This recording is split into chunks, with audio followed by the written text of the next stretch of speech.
In this video, I'll explain perfectionism and OCPD, obsessive-compulsive personality disorder, and why perfectionism is often a strategy that the brain has created. But a strategy for what? That's what we'll explore. Picture this.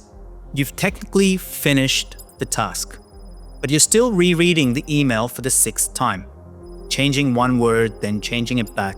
Not because the email matters, but because your body and brain won't let you hit send until it feels right. Most people call that high standards, or they praise it as discipline, or they assume it's OCD. But this isn't OCD. Obsessive-compulsive disorder is intrusive thoughts and compulsions to reduce anxiety. These intrusive thoughts are often unwanted, different experience, different circuitry. We're talking about OCPD, and I'll use the terms interchangeably. High perfectionism, OCPD, or think about it as obsessive-compulsive personality patterns. It's a control strategy that gets rewarded in public, but costs people in private. I'm Dr. Sanil Rege, consultant psychiatrist and educator. By the end of this video, you'll know how to recognize the OCPD pattern, why it latches into threat and safety, and how to loosen the grip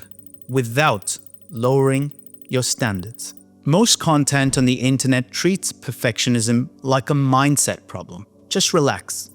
Just let go.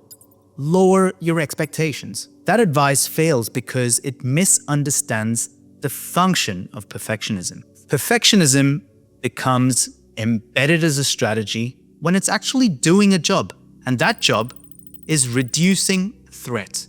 Anything that reduces threat is an adaptive strategy for the brain.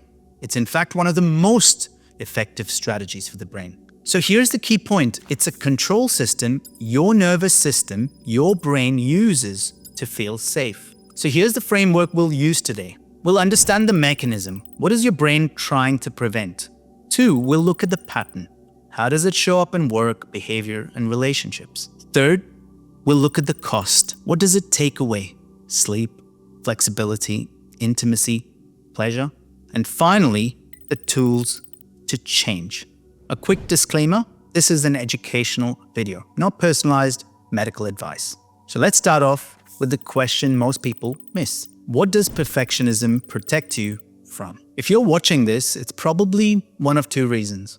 Either you're the reliable one, the person who holds the system together, the one who notices what's wrong, the one who can't stop until it's correct, or you live with them and the house is calm, but it doesn't feel relaxed. So here's the pattern. You don't just like standards, you need them. You don't just prefer order, you depend on it. Flexibility doesn't feel relaxing. It feels unsafe. And here's the first important question. Why does flexibility feel dangerous to some brains? We'll get there when we talk about threat prediction. But first, we need to separate 3 different things that get labeled as perfectionism. So here are the 3 types of perfectionism. Type 1, healthy, high standards. You aim high, you care, you can adjust. Mistakes hurt, but they don't define you. Type 2, maladaptive perfectionism. Your self-worth starts depending on performance. You overcheck, over-prepare, and failure feels personal.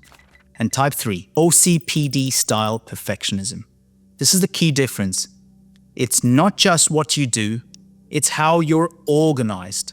And that's what obsessive-compulsive personality organization is. OCPD is a chronic condition that involves a maladaptive pattern of excessive perfectionism, preoccupation with orderliness and details, and the need for control over one's environment. It's actually one of the most common personality disorders in the general population. The world for an individual with OCPD gets filtered through rules, like there is a right way. If it isn't correct, it's not acceptable. If I relax, something's going to slip. And therefore, it often comes with rigidity, moral certainty, work devotion that crowds out relationships, difficulty delegating, and a surprisingly harsh inner critical self.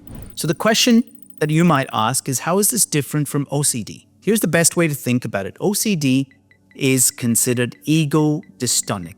What that means is the thoughts and the compulsive rituals feel intrusive, distressing, and unwanted. They often describe their thoughts as, I know this is rational, but I can't stop. OCPD is ego-syntonic. It feels aligned with the self, and that's the key difference. People often say, this is just how things should be done. So the distress in OCPD is often externalized, and that comes across as people are incompetent.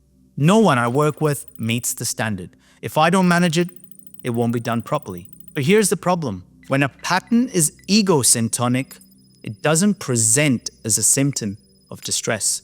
It presents as a virtue, which is exactly why it can run for decades. But in some, it can result in the system collapsing. So let's look at what's actually happening in the brain. The key principle is that in the brain, threat prediction is disguised as standards. All brains run on prediction. They're constantly asking, what's about to go wrong and what do I need to do to prevent it? In OCPD patterns, the brain's heavily focusing on 1. Error detection, scanning for what's off. 2. Cognitive control, tightening rules to reduce uncertainty. 3. Inhibition, suppressing messy emotion and spontaneity. 4. Detail capture, zooming in until the big picture disappears. Clinically, it's like an overpowered manager, what we call in colloquial terms micromanagement. This is occurring in the prefrontal system. Endless evaluating, correcting, refining. But the key is, this is due to a threat signal underneath. And neurobiologically, the experience often maps onto higher baseline tension and vigilance, difficulty shifting arousal downwards, and a strong, not finished signal, even when it's objectively done. So perfectionism isn't the core. Threat sensitivity is. And by understanding that, we can now understand why flexibility feels dangerous. Because the brain has learned uncertainty is equal to risk. So the big question is, how does it start? This is where temperament combines with learning. Most people with OCPD traits weren't born controlling. We all have a temperament. So individuals with OCPD were born with traits such as conscientiousness, they were detail-oriented, harm avoidant, and sensitive to disapproval. Then, exposure to the environment, life, teaches a rule set. Now note this is all happening unconsciously, deep, like our first language. Sometimes the exposure is explicit. Do it properly. Don't embarrass me. Be strong. Don't make mistakes. Sometimes it's subtle. Love and safety and nurture is provided more when you perform, behave, achieve, and stay composed. So control becomes a pathway to meet emotional needs, safety, nurture, approval, and later in life, a pathway to relief. In psychodynamic terms, a common theme is emotion is experienced as unpredictable or unsafe or weak. So order becomes the substitute because expressing feelings or experiencing feelings becomes associated with risk. So what's the cost?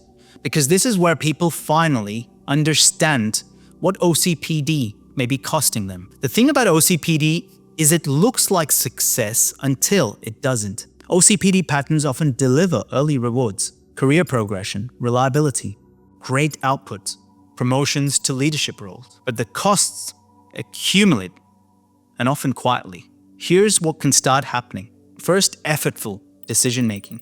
Small decisions become heavy. You keep refining and you delay finishing. 2, relationship strain. Partners or colleagues feel corrected, managed, or perpetually scrutinized. 3rd, emotional narrowing. Feelings get translated into tasks. Vulnerability gets replaced with solutions. 4th, burnout risk. Rest feels irresponsible. Leisure feels unproductive. And 5th, sleep disruption.